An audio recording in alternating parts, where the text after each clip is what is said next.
Welcome to CNBC-TV18. Our conversations continue here in Davos, and joining me now is Mohit Joshi, who's just taken over as the CEO at Tech Mahindra. Mohit, thanks very much. Your first interview as CEO of Tech Mahindra, so it's great to have you join us here in Davos on CNBC-TV18. Thank you, Shereen. It's wonderful to see you again. Well, you know, Mohit, let's start by talking about the lay of the land. And yes. You've spent the last 6 months at Tech Mahindra, less than a month as CEO since CP left. Yes.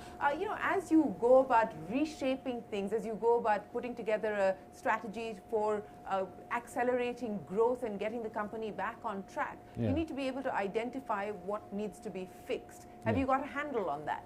Well, I think, look, the first part before you start fixing things is to understand the landscape, right? So I think the first 6 months, I really spent very extensively, traveling across the world, getting a sense of our clients, getting a sense of our partners, getting a sense of our team and the talent that we have, right?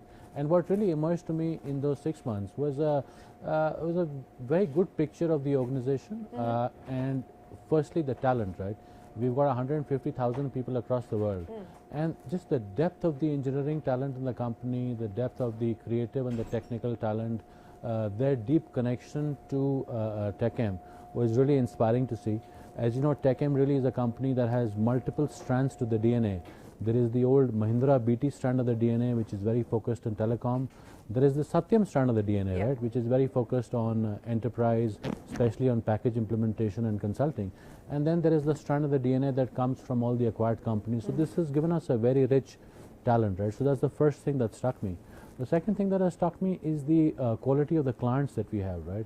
Really a world-class roster of clients, obviously in telecom and manufacturing, but also in healthcare, life sciences, financial services. And the third thing that has struck me has been the support from the group, right?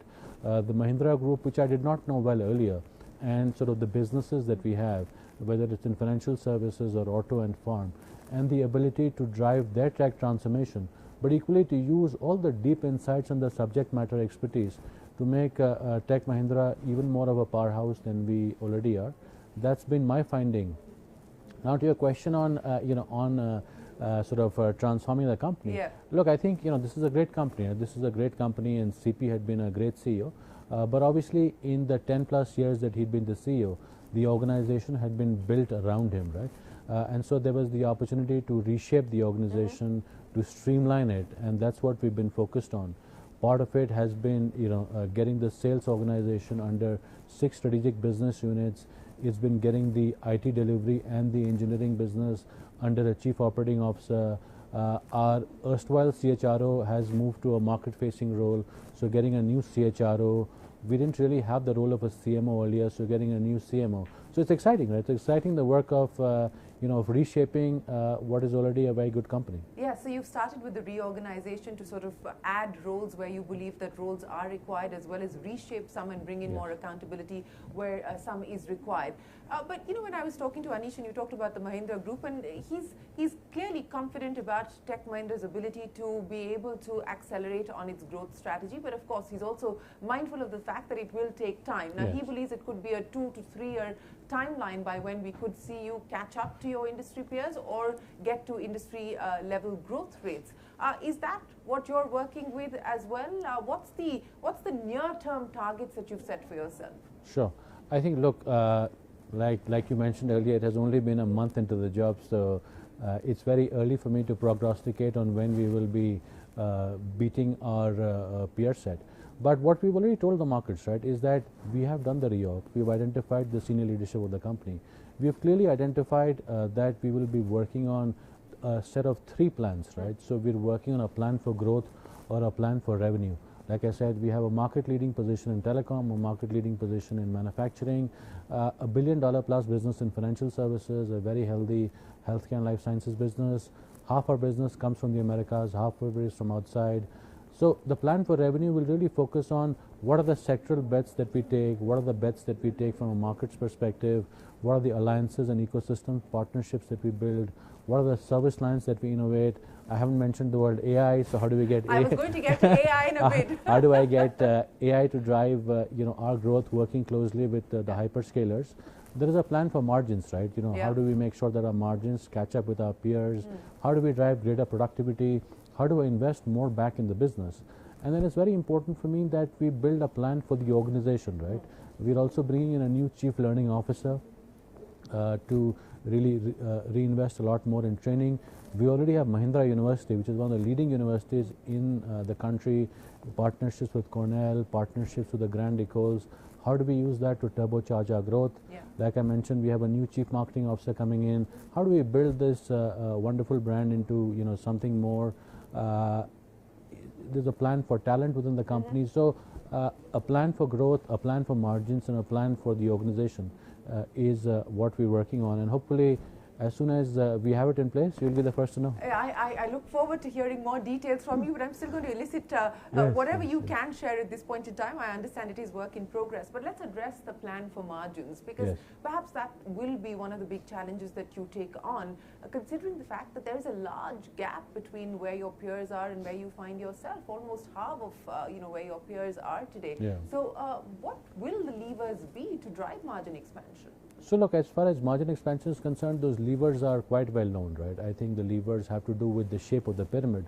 Now again, with the pyramid, what I can tell you is that Tech Mahindra today has the most experienced team in the industry, right?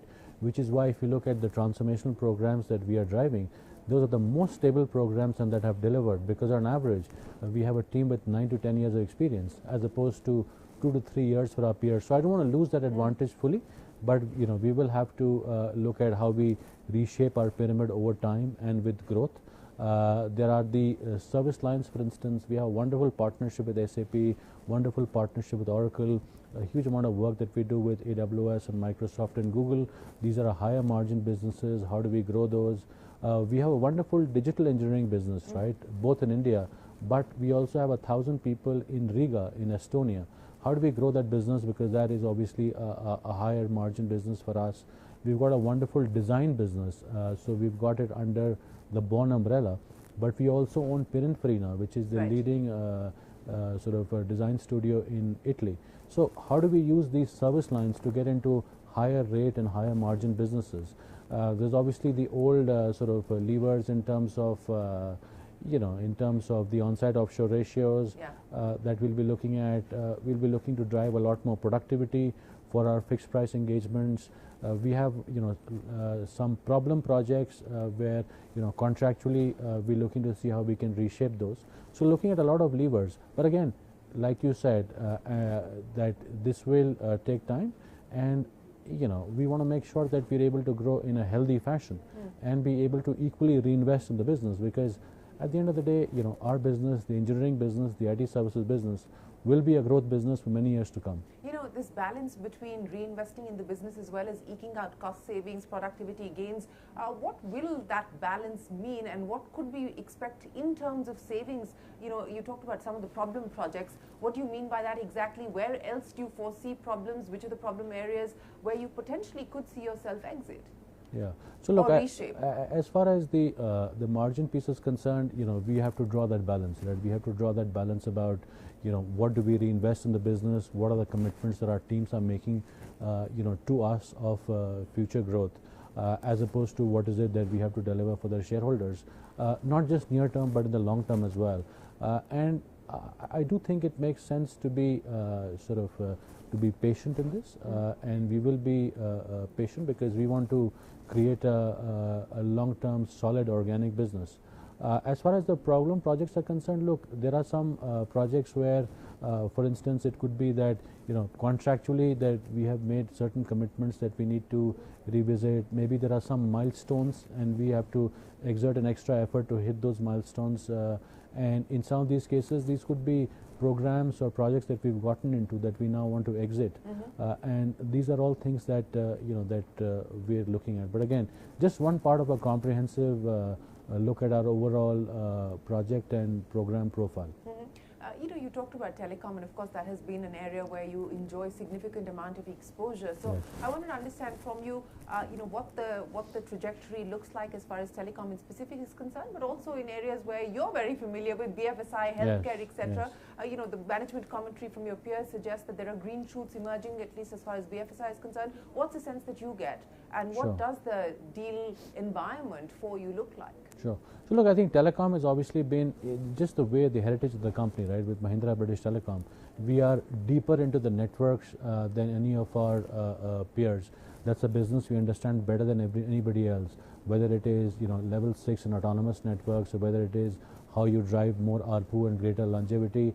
Apart from the services side of the business, where we work with more than 300 operators, we also have a very large and robust software business around telecom, for instance, right? We've got a software mobilytics that helps client increase their ARPU. We've got solutions around BSS. We've got solutions around OSS. So the telecom business obviously has been stressed for for the entire industry for the past year, but I do feel that it is a business that will come back over time. The financial services business, again, like I said, is a billion-dollar business for us. We have, I believe, some unique assets over here. We've got a business called CitySort, for instance, which is a leading business consulting firm based in Boston and London that focuses on buy-side firms, focuses on custodians. We have a very large insurance business on the IT services side that we want to grow. And then we've got a transaction processing business which is FCA approved in the UK called Target, again, which we are looking to see how we can grow that. So it's a billion-dollar plus business. And again, like you mentioned, it's a business that I do know. We have brought in a very strong team, right, in the Asia Pacific region, a new hire in Singapore, a new hire in the US, and a new hire in the UK to build that business. So I'm very optimistic that we will be able to grow this business, because it is something that I fundamentally understand, and something that I feel that I can go to any boardroom in the world and present a perspective on how the sector should be transformed and how we can help them drive the transformation. Yes, the past experience from Infosys carries forward but here. It's also, I started my career as a banker, right? Yeah, so it is more than my previous employer. Absolutely. But let's now talk about AI and the bets that you're likely to make as far as AI is concerned. And what do you really make of the various sort of plans that are emerging, every company taking a stab at what they intend to do internally as well as externally? What's your own take on this? So my own sense is that AI truly is a transformational technology, right? There's obviously the element of hype. Everybody who was mobile first became digital first, became metaverse first, and now is AI first. So there is certainly an element of marketing pizzazz to it, but there is something very real, right? It is transforming industries. And again, first of all, anecdotally, right, I can give you some examples. For instance, we work with a number of auction houses across the world. And if you look at artwork, for instance, right, you may find a painting that has got a slight rip or a slight tear, or the colors have worn off. AI can help fill in the gaps and show you what the artwork may look like after it is restored, and that's something that we've been working with the client on. For another client, when the Barbie movie came out, they wanted to take their entire catalog, right, which is thousands of items, and paint it all pink. Obviously, no designer or no studio could have done it overnight. But with Gen AI, we could do it, right? So that's the anecdotal examples of AI. On a more industrial scale, we built a Gen AI studio where you can use different models, right? Open source models, open AI models, and whether it's for voice or for email or for video or for data, apply these various models and see what the output is. We've also been looking at the sectoral transformation overall of businesses, right? So for instance, the telecom business, how does AI transform networks? How does it transform contact centers? How does it transform customer onboarding and retention? So a whole set of 70 plus use cases for the telecom industry, working with our parent use cases for the auto industry, both in terms of after sales service, but also with the factory floor. So looking at an industrial scale transformation of enterprises using AI. And then obviously, for the various businesses we have, right? Like we have a business which is, no, not a business really, a partnership with FIDE on the Global Chess League. So how can we use AI, for instance, to, make chess more engaging for, hundreds of millions of viewers across the world? Well, Mohit, you talked about the need for patience. How much patience will shareholders need to have till you work yourself through these problem areas and get the turnaround plan to start delivering results? One of my favorite quotes in my life is from an erstwhile CEO of Goldman Sachs, right? And he said, we must always be long-term greedy, right? Which is, how can we be long-term greedy? And look, at the end of the day, We are working on a plan. We have a great deal of confidence we can deliver. We have a great platform in TechM. We've got a great heritage in the Mahindra group. We have phenomenal talent, a great client base. So there is no reason why this platform should not be delivering, even more than we are today. So when do we hear back from you with the nuts and bolts and the details of the growth plan? As they say that as soon as we figure it out, you'll be the first to know. Mohit, always a pleasure. Many thanks for joining us, and we wish you the very best of luck as you start your innings at Tech Mahindra. Thank you, Shereen. The sun is shining, so it's obviously a very good omen. You brought the sun out, so thanks very much for joining us. We are going to take a break here on CNBC-TV18, but the conversations will continue. We're back after this break in a moment.